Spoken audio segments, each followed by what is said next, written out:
guys, welcome back. Today is the second day for our 30 days series, and today we are solving this particular problem: find maximum number of string pairs. So let's first understand the question. You are given a zero indexed array words which consist distinct strings, different strings. So this particular words array consists different strings. Okay, so the string at words I position can be paired with the strings words at j position if and only if the string at words I is equal to the reverse string of words j. Alright, and return the maximum number of pairs that can be formed from the array words. Note that each string can belong to at most one pair. Alright, so let's see this example. If we have the first word as cd and let's compare it with other words.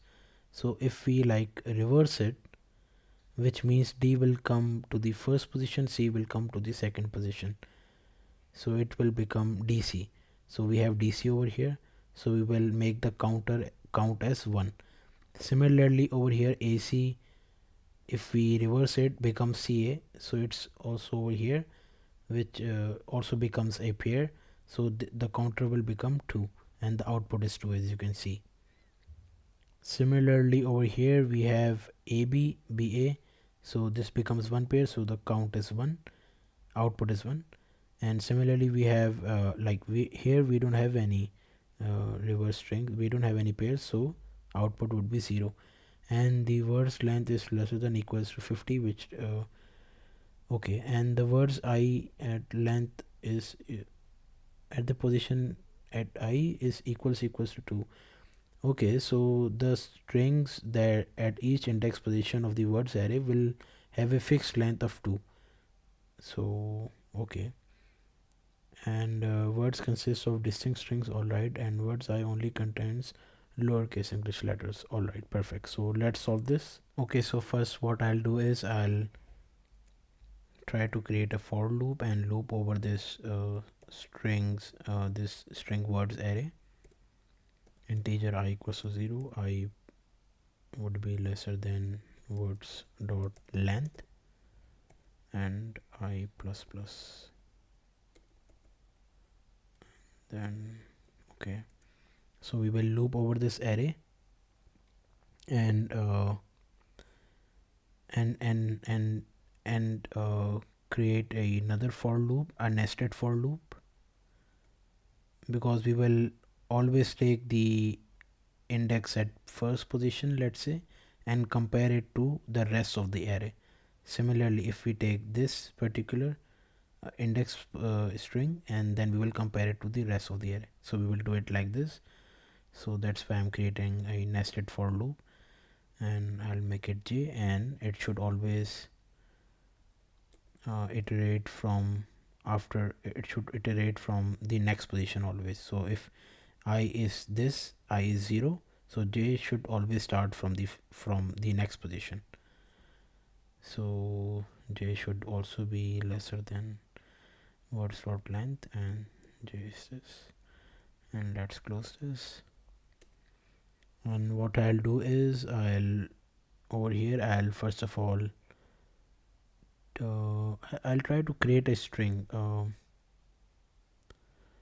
or maybe I'll create a string called as reverse equals to this.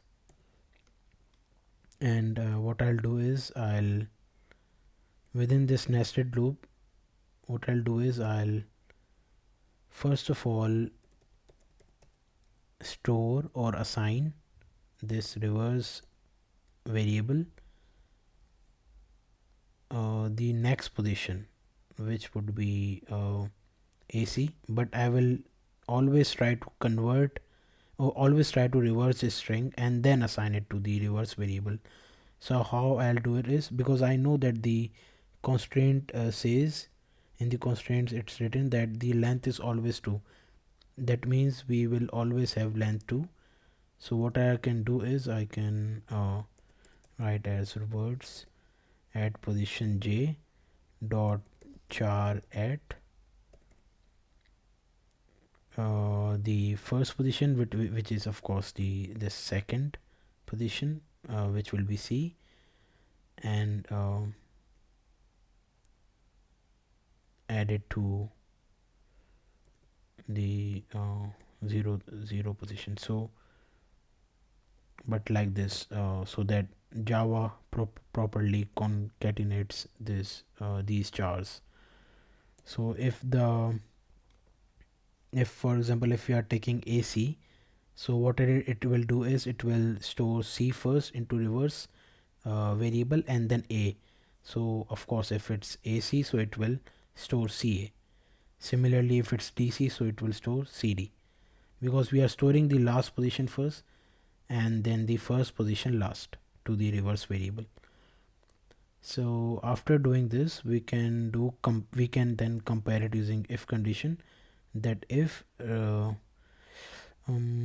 words at position I, let's say it's CD, and check if it's equal to, no, but in comparing strings we use equals dot equals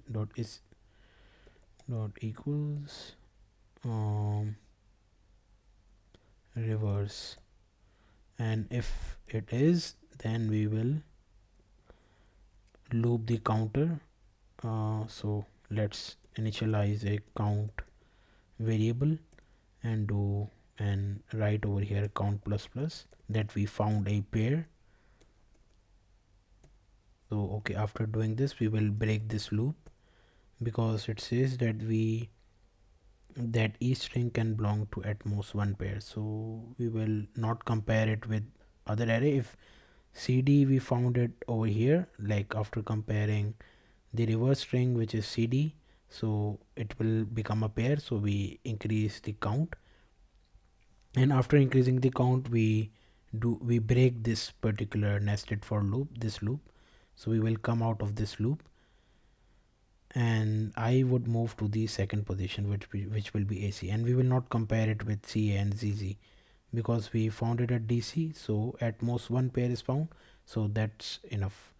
Okay, so let's remove this space and we will do break, and to compare it again, for example if DC was not here and here, so we need to also reinitialize, you can say, the reverse variable and make it empty. So after comparing or after storing a particular index string into the reverse variable, we need to make it empty again, so that we can check it with this new particular string then. So for example if you were comparing CD, so it was we first of all stored CA into the reverse variable, and after J moves to the next position, so we need to then store CD. It's DC, but we will convert and store into reverse, so at the end we need to make it empty.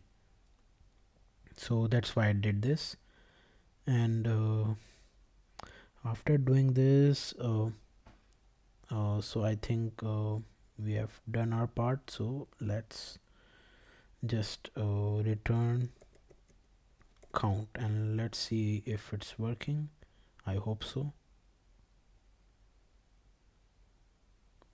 Yeah, so it works. So all the cases worked, so I'll submit the solution.